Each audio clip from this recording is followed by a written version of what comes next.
I grew up in a family of four boys, second of four.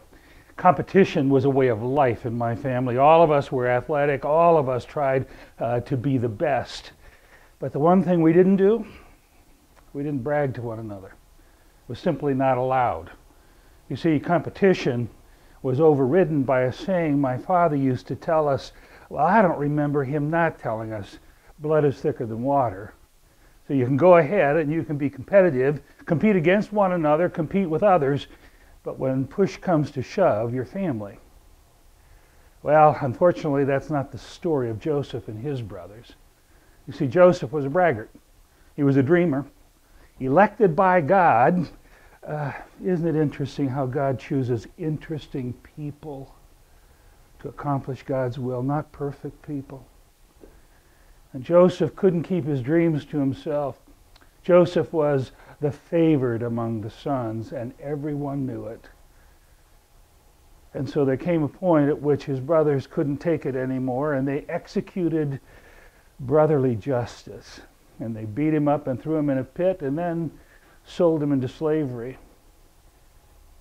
And it taught Joseph a lesson. You see, Joseph was willing to learn. And Joseph learned through his experience with Potiphar and in prison.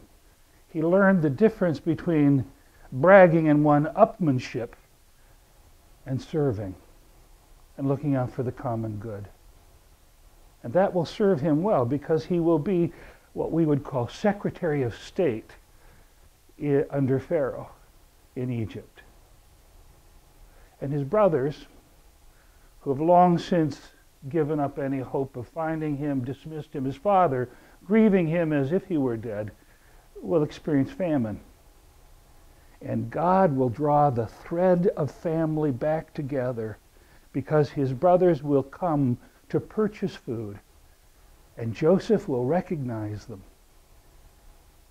And that's when it gets fascinating, because the question will be, now with all the power of Egypt behind him, how will Joseph handle his brothers? The brothers who mocked him and beat him and sold him into slavery. The will of God continues in the story of Joseph and his brothers. Happy reading.